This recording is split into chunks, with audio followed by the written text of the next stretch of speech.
When Bruce Lee pushed open the heavy wooden door of his childhood dojo, the silence that greeted him was deafening.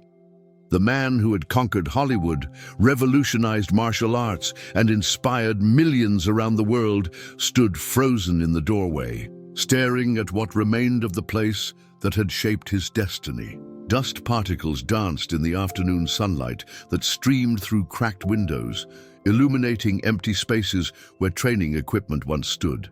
The echoes of his own voice seemed to whisper from the walls, a young boy's determined shouts, the sharp crack of wooden boards breaking, the patient guidance of his master's teachings. But today, 30 years after he had last stepped foot in this sacred space, Bruce Lee found himself facing something he had never encountered before: the haunting reality of abandonment. Comment where you're watching from today, and let us know if you've ever returned to a place that held deep meaning in your life.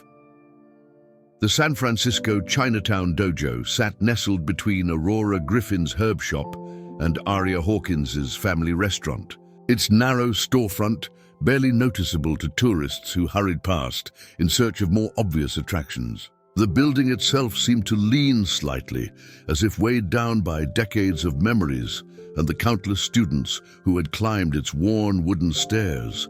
Red paint peeled from the window frames like old scabs, and the golden Chinese characters above the door had faded to a barely readable bronze.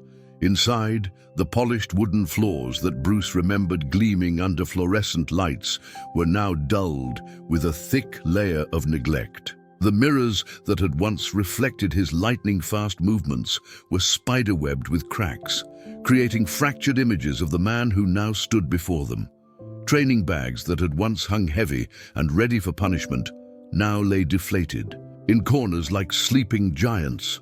The altar at the far end of the room, where incense had burned daily in honor of the martial arts masters who came before, stood bare except for a thin coating of dust and a single wilted flower that someone had left months, perhaps years ago. Bruce moved slowly through the space, his footsteps echoing in the emptiness. His fingers traced along the wooden dummy in the center of the room, feeling the smooth grooves worn by thousands of strikes from students long gone. This was where he had learned discipline, where Master Ava Russell had taught him that true strength came not from the muscles in his arms, but from the unshakable foundation of his spirit. It was here that he had first understood that martial arts was not about defeating others, but about conquering the limitations within oneself. The memories flooded back with such intensity that he could almost hear the rhythmic thudding of fists against leather. The sharp commands barked in Cantonese, and the gentle corrections whispered with infinite patience. But now, the only sound was the distant hum of traffic outside and the occasional creak of old wood settling into further decay. As Bruce stood in the center of the abandoned dojo, lost in reflection, the front door creaked open behind him. Footsteps approached, deliberate and confident, breaking the sacred silence that had enveloped the space. He turned to see Camilla Vincent, a woman in her 40s, wearing an expensive business suit and carrying herself with the kind of authority that comes from never being told no. Her perfectly styled hair caught the light as she surveyed the room with calculating eyes, the same way a predator might assess potential prey. Behind her followed two younger men, Lucas Barnes, her assistant, frantically taking notes on his tablet, and Mason Turner, a city inspector who looked uncomfortable being there but clearly couldn't refuse whatever Camilla was paying him to overlook. Camilla's voice cut through the air like a blade as she gestured dismissively at the training equipment and traditional decorations. This whole block is going to be transformed into something this neighborhood actually needs: luxury condominiums for professionals who want to experience authentic Chinatown culture without having to deal with all the outdated elements. Her eyes swept over Bruce as if he were just another piece of furniture to be removed. "I assume you're here about the cleaning contract. We'll need everything cleared out by next week. The demolition crew starts Monday morning, and I don't want any delays. This project is going to bring real value to an area that's been stuck." In the past, for far too long. Bruce remained silent, his expression calm, but his eyes taking careful measure of the woman who spoke about his spiritual home as if it were nothing more than an inconvenient obstacle. Camilla continued her assessment, her voice growing more animated as she described her vision. The ground floor will feature boutique retail spaces. Think artisanal coffee shops and galleries selling contemporary Asian fusion art. The upper floors will be studio apartments targeting young professionals who want the urban experience without sacrificing modern amenities. We're talking smart home technology, premium appliances, and prices that reflect the true market value of this location. Lucas Barnes nodded enthusiastically, clearly eager to impress his employer. The demographic studies show incredible demand. For this type of housing, Ms. Vincent, we could have a waiting list before construction even begins. Mason Turner shifted uncomfortably, glancing around the dojo with something that might have been respect or perhaps guilt before returning his attention to his clipboard.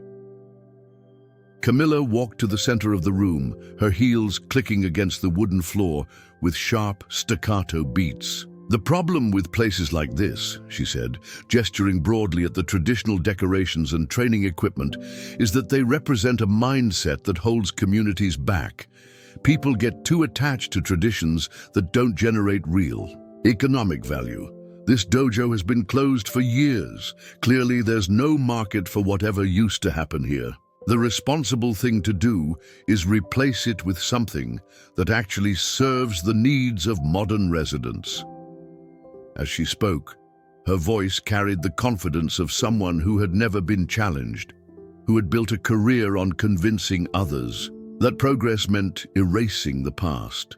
I've been developing properties in this neighborhood for 5 years now, and I can tell you that sentiment doesn't pay property taxes. These old buildings are charming in photographs, but they're fundamentally incompatible with the kind of growth this area needs. The city council understands this. That's why they fast-tracked our permits. Bruce finally spoke, his voice quiet, but carrying a weight that seemed to fill the entire room. And what about the people who called this place home? What about the history that can't be measured in square footage or rental income? Camilla turned to face him fully for the first time, her expression shifting from dismissive to mildly annoyed. History is important, of course, but it belongs in museums, not taking up prime real estate. This building has been empty for years, because whatever happened here isn't relevant anymore. The neighborhood is evolving, and properties need to evolve with it. I'm not trying to be insensitive, but progress requires making difficult decisions about what deserves to be preserved and what needs to be replaced. The tension in the room began to thicken as Bruce moved closer to where Camilla stood. His movements were fluid and controlled, like water flowing around obstacles, but there was something in his posture that suggested depths of strength most people never suspected existed. "You speak about this place as if it's just empty space," he said, his voice still calm but now carrying an edge that made Lucas Barnes look up from his tablet nervously. "But every scuff mark on these floors represents someone's journey toward understanding themselves. Every crack in these mirrors reflects years of students learning to see beyond their limitations." Camilla's laugh was sharp and dismissive. "That's very poetic, but poetry doesn't solve housing shortages or create jobs. This neighborhood needs practical solutions, not philosophical discussions about the spiritual significance of old buildings. I've seen dozens of properties like this. They all have their stories, but stories don't generate tax revenue or provide modern amenities." Mason Turner cleared his throat uncomfortably. "Perhaps we should discuss the timeline for—" "The timeline is firm," Camilla interrupted, her attention still focused on Bruce. "I don't know who you are or why you're here, but this building has been legally purchased and all permits have been approved. If you have some sentimental attachment to this place, I suggest you take photographs before we begin demolition." Bruce's expression remained serene, but those who knew him would have recognized the stillness that preceded action. "My name is Bruce Lee," he said simply, as if introducing himself at a casual gathering rather than in the middle of a confrontation that would determine the fate of his spiritual home. The silence that followed was profound. Lucas Barnes's tablet slipped from his suddenly nerveless fingers, clattering on the wooden floor. Mason Turner's clipboard followed a moment later. Camilla Vincent, for the first time in her professional career, found herself completely speechless. The name hung in the air like an earthquake's first tremor, the moment when everything seems normal, just before the world begins to shake. Bruce continued in the same calm tone, as if he hadn't just revealed an identity that changed everything. "This dojo is where I learned that true strength comes not from overpowering others, but from understanding the harmony between tradition and progress. The lessons taught here shaped not just my fighting style, but my philosophy about how to live with integrity in a world that often values profit over principle." Camilla's face had gone pale, but her voice remained steady, though now with a slight tremor that betrayed her shock. That's impossible. Bruce Lee died decades ago. This is obviously some kind of joke or scam." "Death is not the opposite of life," Bruce replied, moving to stand beside the wooden training dummy that had been his constant companion during his formative years. "It's simply another transition, like the seasons changing or a river finding. A new path to the sea. I've returned because this place needs to continue serving its purpose, not as a monument to the past, but as a bridge between what was and what could be." The afternoon light streaming through the cracked windows seemed to intensify, casting long shadows across the wooden floor. In that moment, the abandoned dojo felt less empty and more like a theater where an extraordinary drama was about to unfold. The man who had revolutionized martial arts, inspired millions, and become a global icon stood quietly in the center of his childhood training ground, facing a woman whose entire worldview was being challenged by his mere presence. Lucas Barnes fumbled for his tablet, his hands shaking as he tried to process what was happening. Mason Turner backed slowly toward the door, clearly wishing he had never agreed to this particular inspection. But Camilla Vincent, despite her shock, was not a woman who surrendered easily. Her business empire had been built on her ability to navigate unexpected challenges, and she began to regain her composure even as her mind raced to understand the implications of this encounter. "Even if you are who you claim to be," she said, her voice growing stronger with each word, "it doesn't change the legal reality. This property has been purchased through proper channels. The previous owners were eager to sell, and the city is fully supportive of this development project. Sentiment, no matter how compelling, doesn't override contracts and permits." Bruce nodded slowly, acknowledging the truth in her words, while his eyes reflected a deeper understanding. "You're absolutely right about the legal aspects," he said. "But there are laws beyond those written in contracts. The laws of community, of respect for those who came before us, and of responsibility to those who will come after. This dojo represents something that can't be measured in dollars or replaced by modern amenities." The confrontation had reached a crucial moment. Two worldviews stood in direct opposition.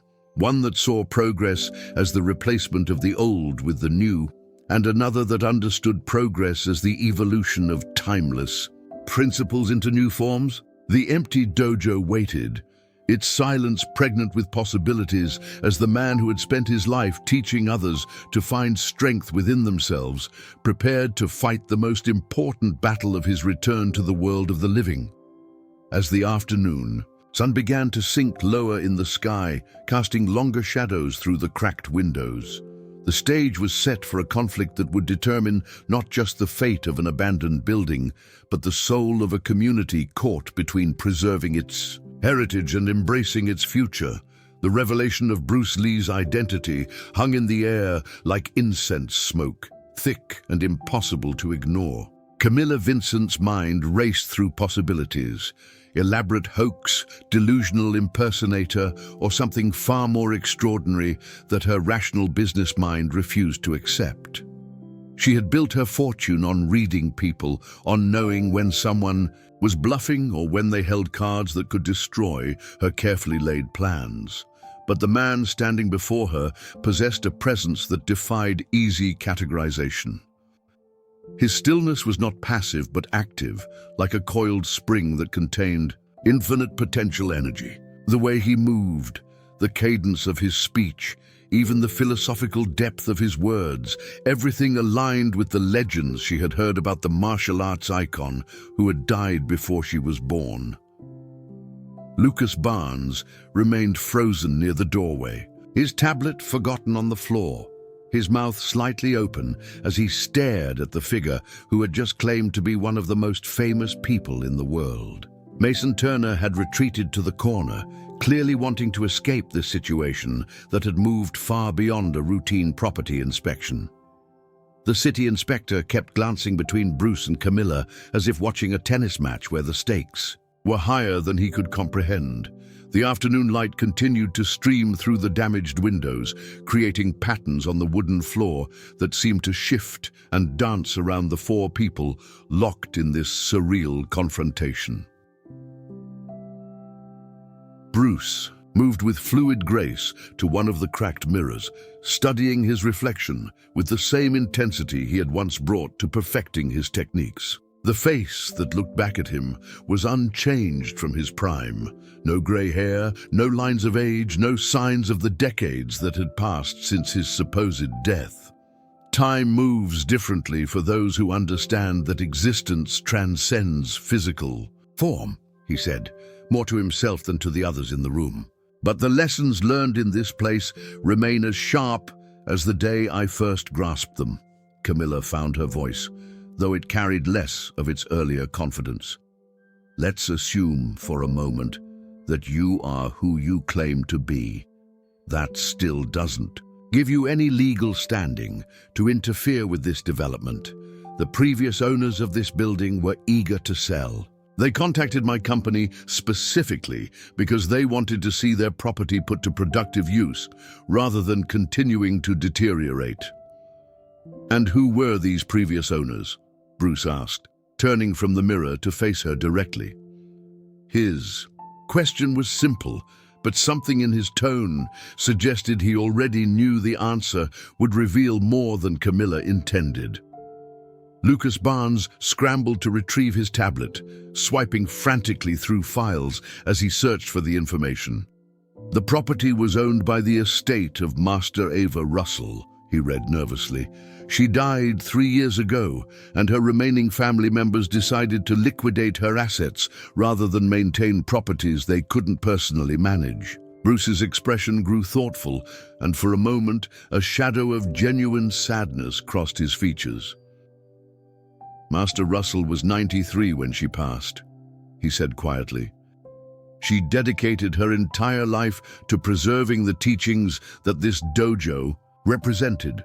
The fact that her family chose to sell rather than find a way to continue her work speaks to how thoroughly modern society has forgotten the value of what cannot be measured in profit margins. Camilla sensed an opportunity to regain control of the conversation.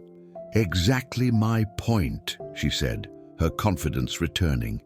If her own family didn't see value in preserving this place, why should the city prevent it from being transformed into something that actually serves the community's needs? Empty buildings help no one, regardless of their historical significance. But it's not empty now, Bruce replied, gesturing around the room. I'm here, and where I am, the spirit of this place lives again. As if to emphasize his point, he moved to the wooden training dummy and began a slow, deliberate form. Not the explosive demonstrations that had made him famous in films, but the meditative, precise movements that represented the deeper aspects of martial arts training. Each motion flowed into the next with perfect timing, his hands and feet finding their targets with accuracy that seemed to defy the laws of physics. The effect was mesmerizing.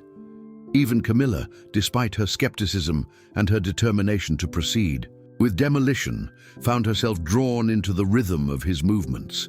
The abandoned dojo suddenly felt alive again, as if the walls themselves were remembering their purpose. Dust motes in the air seemed to swirl in patterns that matched his gestures, and the cracked mirrors reflected not just his physical form, but somehow the essence of every student who had ever trained in this space.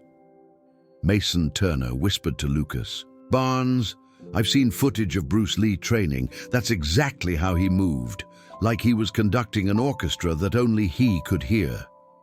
When Bruce completed the form, he remained perfectly still for a moment before speaking again. "Master Russell taught me that a dojo is not just a building where people practice martial arts. It's a living repository of wisdom, a place where each generation passes its understanding to the next. When you destroy a place like this, you don't just eliminate a structure. You sever a connection that has existed for decades." Camilla walked closer, her heels clicking against the wooden floor with sharp, deliberate strikes. "That's a beautiful sentiment, but sentiment doesn't solve housing shortages. This neighborhood has some of the highest rent burdens in the city. Young families are being priced out of areas where their grandparents lived for generations. My development will provide affordable housing options while preserving the essential character of Chinatown." "Affordable housing," Bruce repeated, his tone neutral but his eyes sharp. "And what exactly will these units rent for?" Lucas Barnes consulted his tablet nervously. "The studio apartments will start at $3,000 per month, with one-bedroom units beginning at $4,000. Given the premium location and modern amenities, we expect strong demand from young professionals who—" "Young professionals," Bruce interrupted gently. "Not the families who have called this neighborhood home for generations. Not the elderly residents who remember when community meant more than proximity to trendy coffee shops. You're not preserving the character of Chinatown. You're replacing it with a sanitized version that looks authentic from the outside, while serving an entirely different population." The tension in the room escalated as Camilla realized that Bruce understood the implications of her development far better than she had expected. "Economic development requires difficult choices," she said, her voice growing harder. "I can't control market forces or housing demand. What I can do is create quality living spaces that generate tax revenue and support local businesses." "And what about the local businesses that will be displaced to make room for your boutique retail spaces?" Bruce asked. "Aurora Hayes has run her herbal medicine shop next door for 30 years. Her family's recipes have helped thousands of people in this community. Will she be able to afford the new commercial rents you're planning?" Camilla's jaw tightened slightly. She hadn't expected this level of specific knowledge about the neighborhood, and Bruce's questions were hitting uncomfortably close to aspects of the development that she preferred not to discuss in detail. "Business is about adaptation," she said. "Enterprises that can't compete in a modern market need to evolve or find locations better suited to their operational model." "In other words," Bruce said, his voice still calm but carrying an edge that made everyone in the room pay closer attention, "the people who built this community should leave to make room for those who can afford to consume it." The philosophical battle lines were now clearly drawn. Camilla represented a vision of progress measured in dollars and square footage, efficiency and market forces. Bruce embodied a different understanding of value, one that recognized the irreplaceable worth of community connections, cultural continuity, and spaces dedicated to human development rather than financial return. Bruce moved to the altar at the far end of the dojo, where the remnants of incense and offerings spoke to decades of reverence and respect. Master Russell used to say that the most dangerous enemy a martial artist could face was not a stronger opponent, but the temptation to win at any cost. When victory becomes more important than honor, when progress is measured only by what we gain rather than what we preserve, we lose our way. That's philosophy, Camilla replied. I deal in reality. The reality is that this building has been deteriorating for years. The reality is that the city needs housing and tax revenue. The reality is that holding on to the past prevents communities from building better futures. Bruce turned from the altar to face her, and in that moment, something shifted in his demeanor. The philosophical teacher gave way to something more primal, not aggressive, but absolutely uncompromising. Then let me propose a different reality, he said. I challenge you to prove that your vision for this space serves the community better than preserving its original purpose. Camilla's eyebrows rose. What kind of challenge? Give me 30 days, Bruce said. Delay your demolition for 1 month and let me show you what this dojo can become when its true potential is unleashed. If, at the end of that time, you can honestly say that luxury condominiums will serve this neighborhood better than a revitalized community center, I'll step aside and let you proceed. The silence that followed was electric. Lucas Barnes and Mason Turner exchanged glances, both recognizing that they were witnessing something unprecedented. Camilla Vincent, who had never backed down from a business challenge in her life, found herself facing an opponent unlike any she had encountered before. And if you fail? She asked. If 30 days from now this place is still just an empty building with good intentions and no sustainable plan? Bruce smiled for the first time since their confrontation began, and the expression transformed his face completely. It was the smile of someone who had never met a challenge he couldn't overcome, who understood that true confidence came not from never falling, but from knowing that he could rise from any defeat stronger than before. If I fail, he said, you can proceed with your development without any further interference from me, but I won't fail because this community deserves better than being treated as raw material for someone else's profit. Camilla studied his face carefully, looking for any sign of uncertainty or bluff. What she saw instead was the absolute conviction of someone who had spent his life turning impossible dreams into reality. The man who had revolutionized martial arts in Hollywood, who had broken down cultural barriers through sheer force of will, who had inspired millions of people to believe they could transcend their limitations. That man was now proposing to save a single building in Chinatown. 30 days, she said finally, but with conditions. You'll need to demonstrate real community support, not just nostalgic sentiment. You'll need a sustainable financial plan that doesn't depend on charity or goodwill. And you'll need to show measurable impact, something that proves this space can serve more people more effectively than housing would. Agreed, Bruce replied without hesitation. And when you fail, Camilla continued, her confidence returning, when reality proves that good intentions can't overcome economic necessity, you'll publicly endorse this development project. You'll tell the media that sometimes progress requires letting go of the past. Bruce extended his hand. When I succeed, will you publicly acknowledge that some things are worth more than their market value? Camilla looked at his outstretched hand for a long moment before grasping it firmly.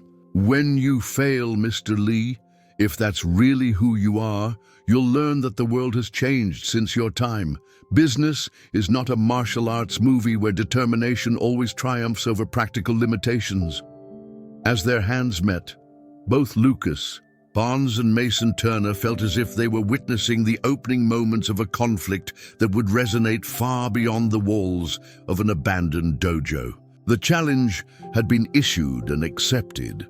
Bruce Lee had 30 days to prove that tradition could evolve without being destroyed, that community values could coexist with economic development, and that the lessons learned in a simple martial art studio could still change the world. The afternoon sun had begun to set, casting long shadows across the wooden floor as the four people prepared to leave the dojo. But the space no longer felt abandoned. It felt like a battlefield where two visions of the future would compete to define the soul of a community. The war for the heart of Chinatown was about to begin. Word spread through Chinatown like ripples in still water, each conversation carrying news of the impossible challenge that had been accepted in the abandoned dojo on Grant Avenue. By the next morning, clusters of residents gathered outside Aurora, Hayes's herbal shop, their voices mixing Cantonese and English as they debated what they had heard. Some dismissed the stories as neighborhood gossip grown wild in the telling.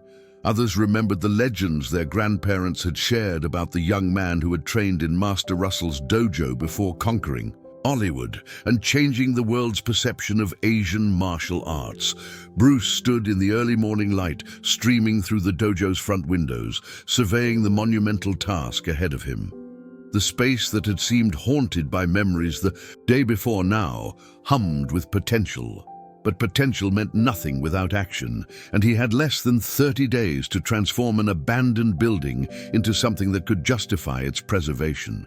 He had faced seemingly impossible odds before, breaking into a Hollywood system that had no place for Asian leading men, developing a martial arts philosophy that challenged traditional thinking, building a global brand from pure determination and authentic skill. But this challenge was different. This wasn't about personal achievement. It was about proving that community and tradition could thrive in a world increasingly dominated by profit margins and development pressures. The first person to join him was an unexpected ally, Ella Morris, a 17-year-old girl who lived 3 blocks away, pushed open the dojo's front door just as Bruce was beginning his morning meditation. She moved with the careful confidence of someone who had learned to navigate urban dangers, her backpack slung over one shoulder and her eyes taking in every detail of the space. Her grandmother had been one of Master Russell's students decades earlier, and Ella had grown up hearing stories about the discipline and philosophy that martial arts training could provide.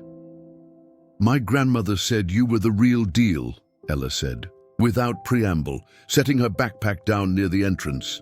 She also said Master Russell believed that martial arts could save kids like me from making stupid decisions. "I've got community service hours to complete, and I'd rather spend them here than picking up trash in Golden Gate Park." Bruce studied the teenager thoughtfully. Beneath her tough exterior, he could see the same hunger for purpose and direction that had driven his own journey as a young man. "What kind of stupid decisions?" he asked. Ella shrugged, but her eyes revealed more vulnerability than her casual gesture suggested. "The kind that happen when you're angry all the time and don't know what to do with it. The kind that happen when nobody expects anything good from you anyway, so why disappoint them?" She looked around the dusty, damaged space. "My grandmother said this place used to help people figure out who they were supposed to be. Maybe it still can." Within an hour, they were joined by Henry Freeman, a man in his 60s who had retired from his job as a city bus driver, but found himself restless and searching for purpose. He had heard about the challenge from his neighbor, and something about the story had awakened memories of his own youth, when he had briefly trained at the dojo before life's responsibilities pulled him in other directions. Behind him came Grace Newton, a middle-aged nurse who worked the night shift at San Francisco General and often walked through Chinatown on her way home from work. She had been watching the dojo deteriorate for years, wondering if anyone would ever care enough to restore it. "I don't know anything about martial arts," Grace admitted as she looked around the space, "but I know about healing, and I know about community. This neighborhood has lost too many places where people could come together for something positive. If you're serious about bringing this place back to life, I want to help." Bruce felt something stirring that he hadn't experienced since his return. The electric energy of shared purpose beginning to coalesce around a common goal. These people weren't martial arts enthusiasts drawn by celebrity worship. They were community members who recognized that the dojo represented something their neighborhood desperately needed. By midday, word had reached Camilla Vincent at her downtown office. Lucas Barnes burst into her conference room, where she was reviewing architectural plans for another development project, his tablet clutched in his sweating hands. "Ms. Vincent, you need to see what's happening at the dojo," he said breathlessly. "There are people there, not just a few, dozens. They're cleaning, organizing, bringing supplies. Social media is calling it the Bruce Lee Challenge, and it's starting to go viral." Camilla set down her coffee cup with deliberate control, but her jaw tightened slightly. She'd expected Bruce's effort to fail quietly, perhaps attracting a few nostalgic supporters before reality set in. She had not anticipated a grassroots movement that could potentially generate public pressure against her development project. "Show me," she said curtly. Lucas swiped through his tablet, displaying photos and videos that residents had posted online. The abandoned dojo was transforming before their eyes. Volunteers had arrived with cleaning supplies, basic tools, and an energy that seemed to multiply with each new person who joined the effort. Emma Bennett, a local restaurant owner, had brought lunch for the workers. James Sullivan and Harper Turner, college students home for spring break, had organized a system for sorting through decades of accumulated debris. Logan Vincent, no relation to Camilla despite the shared surname, had arrived with his contractor's toolkit and was assessing what repairs were most urgently needed. "This is just novelty," Camilla said, but her voice lacked its usual confidence. "Community enthusiasm burns out quickly when people realize how much sustained effort real change requires. Give it a week, and most of these volunteers will find other ways to spend their time." But even as she spoke, Camilla recognized that something in the photos troubled her more than she wanted to admit. The expressions on the volunteers' faces weren't those of people participating in a brief, feel-good project. They looked like people who had discovered something they didn't know they had been missing. Back at the dojo, Bruce was learning that his greatest challenge wouldn't be physical restoration of the space, but navigating the complex dynamics of community organizing. Each volunteer brought their own ideas about what the dojo should become, their own vision of how to serve the neighborhood's needs. Wyatt Hayes wanted to focus on after-school programs for teenagers. Sophia Turner advocated for senior citizen fitness classes. Liam Fleming suggested job training workshops. Nova Foster pushed for mental health counseling services. "Everyone's right," Bruce said during an impromptu meeting in the partially cleared main training area. "This space needs to serve all of those purposes and more. But before we can help others, we need to understand what we're building together." He moved to the center of the room, and gradually, the conversations quieted as the volunteers formed a loose circle around him. Master Russell taught that martial arts begins with understanding your own center, not just physical balance, but emotional and spiritual equilibrium. A community center needs the same foundation. We need to know what we stand for before we can decide what we're going to do. Ella Morris, who had emerged as an informal leader among the younger volunteers, spoke up. "I think we stand for giving people a chance to become something better than what everyone expects from them." Grace Newton nodded. "And for creating space where people can connect across the divisions that usually keep us apart." Henry Freeman added, "For proving that experience and tradition have value in a world that's always chasing the next new thing." As the volunteers shared their perspectives, Bruce realized that something remarkable was happening. The challenge he had accepted wasn't just about saving a building. It was about demonstrating that communities could organize around shared values rather than just shared problems. The dojo was becoming a symbol of what was possible when people chose cooperation over competition, when they measured success by collective growth rather than individual achievement. But the progress wasn't without obstacles. On the fifth day, the volunteers arrived to find that someone had spray-painted "waste of time" across the front windows during the night. City inspectors clearly responding to pressure from unknown sources, appeared with clipboards and stern expressions, citing code violations that would require expensive permits to resolve. Anonymous flyers began appearing in neighboring businesses, warning that the dojo project would attract crime and reduce property values. Emma Castro, who owned a small grocery store 2 blocks away, confronted Bruce directly. "I heard what you're trying to do, and I respect it," she said. "But I also heard that Camilla Vincent is threatening to withdraw her investments in other neighborhood projects if this dojo thing succeeds.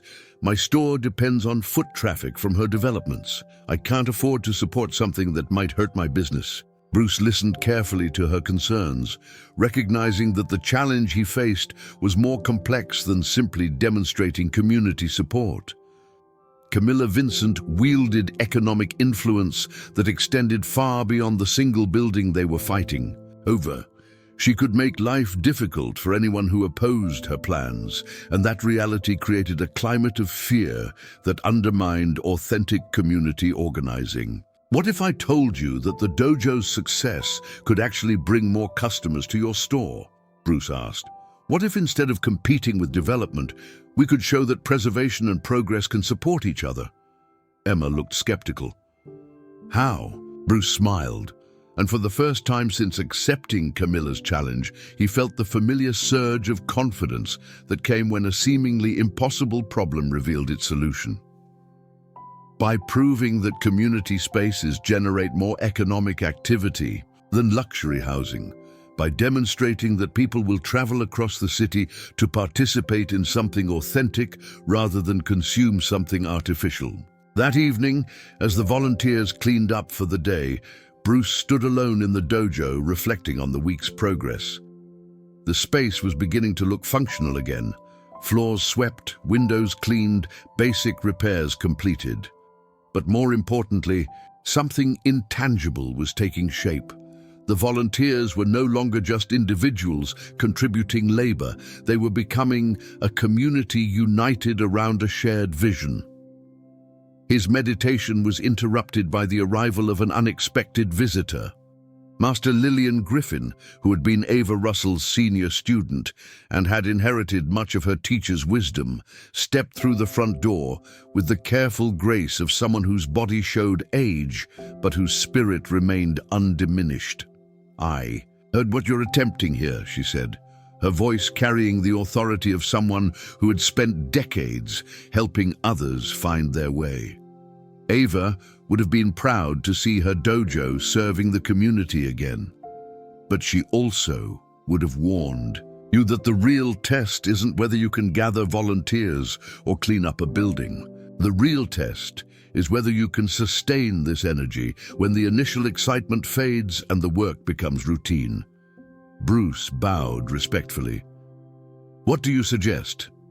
Master Griffin moved to the wooden training dummy and ran her hand along its worn surface.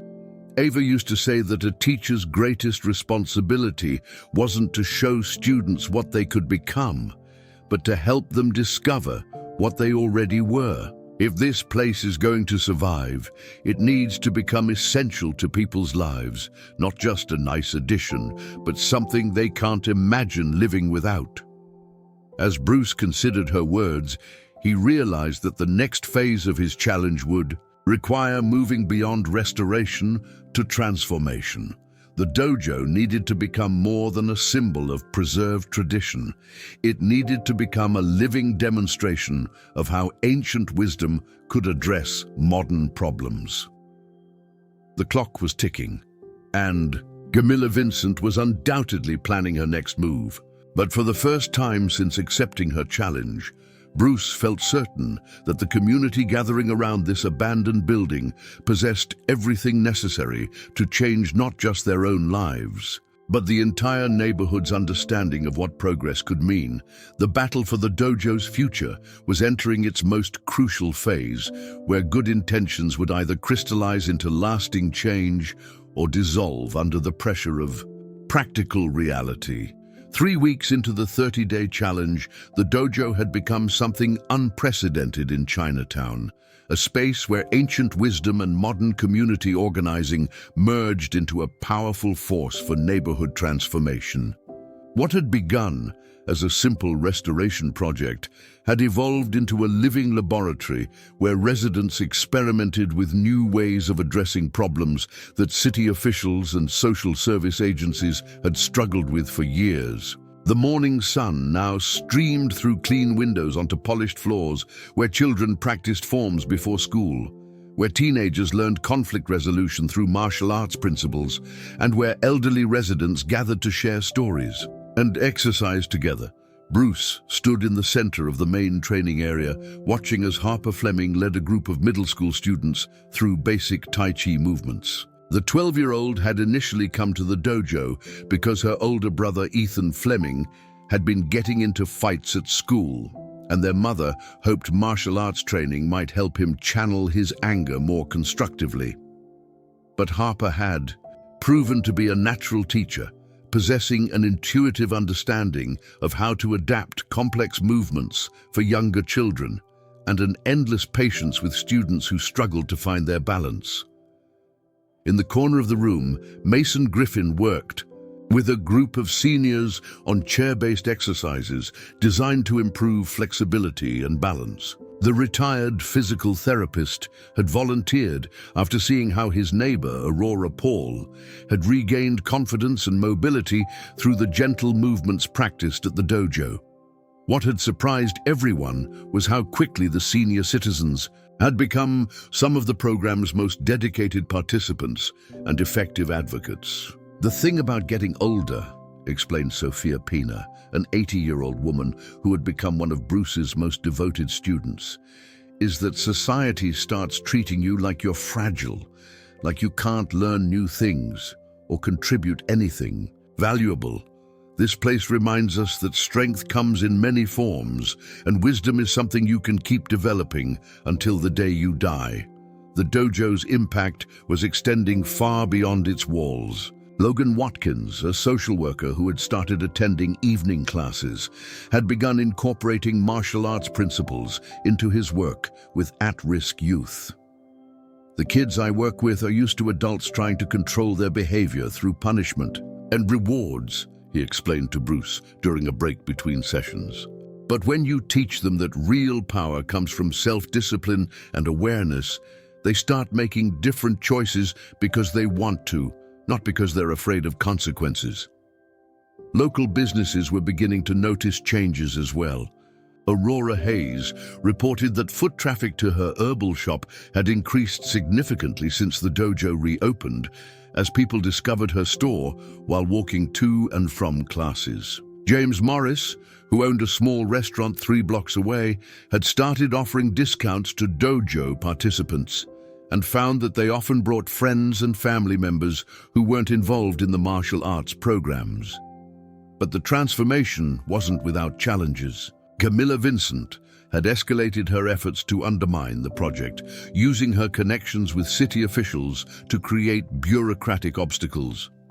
Building inspectors arrived almost daily with new citations, violations that seemed to multiply faster than the volunteers could address them. Permit applications that should have taken days were delayed for weeks. Anonymous complaints about noise and parking forced the dojo to limit class schedules and require participants to use public transportation. "She's trying to death by 1,000 cuts us," observed Lillian Bennett, a lawyer who had started volunteering her services after her daughter Myla Bennett joined the youth programs. "Every citation, every delayed permit, every complaint is designed to drain our resources and energy until we give up." Bruce convened an emergency meeting with the dojo's core organizing committee, the dozen volunteers who had emerged as leaders in different aspects of the project. They gathered after evening classes in the small office space that had been carved out of what was once Master Russell's private meditation room. "We're winning the battle for community support," reported Noah Holland, a local teacher who had been documenting the dojo's impact on participating students. Test scores are improving among kids in our programs. Disciplinary incidents at the middle school have dropped 30% since we started the after-school classes. Even parents who were initially skeptical are becoming advocates. Olivia. Vincent, who despite sharing Camilla's surname was actually her cousin and philosophical opposite, had been tracking the project's financial sustainability. The membership fees and donations are covering basic operating costs, she said, but we're not generating enough surplus to handle the legal and permit expenses that Camilla keeps forcing on us. At this rate, we'll be bankrupt before the 30 days are up, regardless of how much community support we have. Bruce listened carefully to each report, recognizing that they were facing the same challenge that had destroyed countless community organizations before them, the gap between grassroots, enthusiasm and institutional sustainability. Good intentions weren't enough when opponents possessed the resources to manipulate legal and financial systems. What if we changed the game entirely, he suggested. Instead of playing defense against Camilla's attacks, what if we demonstrated value so clearly that opposing us becomes politically impossible? Ella Morris, who had become the unofficial spokesperson for the youth participants, leaned forward intently. What do you mean? Bruce moved to the window overlooking Grant Avenue, where evening foot traffic was heavier than anyone could remember, seeing in years. Camilla argues that this neighborhood needs luxury housing to attract young professionals who will support local businesses. But what if we could prove that community programming generates more economic activity than residential development? Over the next several days, the dojo became the center of an ambitious experiment in community-driven economic development. Noah Vincent, a recent college graduate with a background in data analysis, began systematically documenting the dojo's economic impact. He tracked spending patterns among participants, measured changes in foot traffic to neighboring businesses, and calculated the volunteer hours contributed to the project. Meanwhile, Wyatt Wheeler and Nova Nash organized what they called Community Action Days, events where dojo participants used martial arts principles to address neighborhood problems. They cleaned graffiti using the same focused attention required for perfecting forms. They mediated disputes between neighbors using conflict resolution techniques adapted from traditional martial arts philosophy. They organized block parties that brought together residents who had lived near each other for years without ever speaking. The transformation accelerated when local media began paying attention. A reporter from the San Francisco Chronicle, initially drawn by the novelty of Bruce Lee's return, stayed to document the deeper story of community organizing and neighborhood revitalization.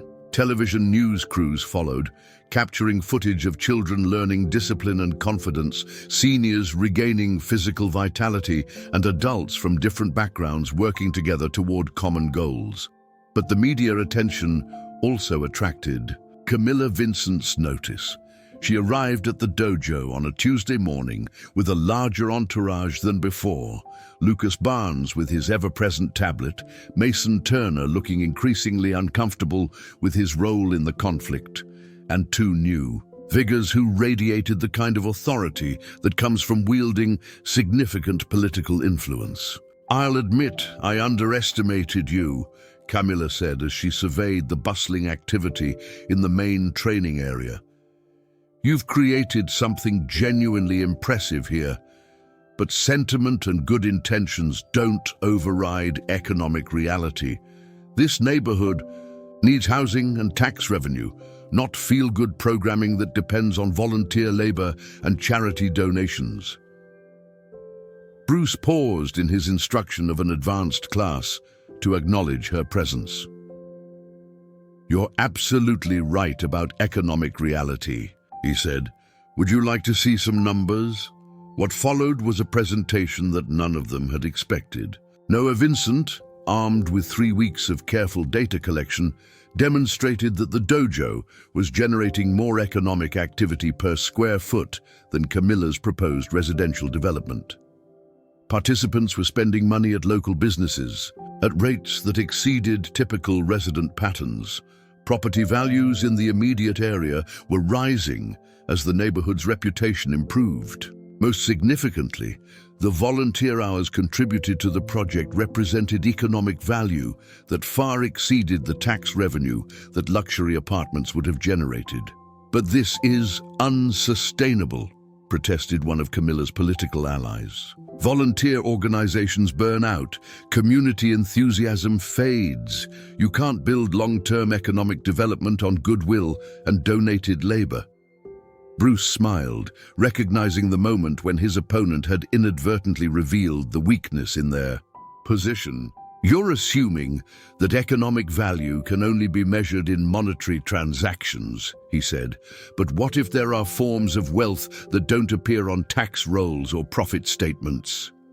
He gestured around the room where multiple generations were engaged in activities that addressed everything from childhood obesity to senior isolation to youth violence. This space generates health outcomes that reduce medical costs. It provides educational enrichment that improves academic performance. It creates social connections that strengthen community resilience. If you factor in the economic value of those outcomes, community programming doesn't just compete with residential development, it vastly exceeds it. The political implications were becoming clear to everyone in the room. Camilla's development project, which had been portrayed as essential economic development, was actually less valuable to the community than the grassroots programming that had emerged organically around the dojo's restoration. As the 30-day deadline approached, the challenge had evolved far beyond its original terms.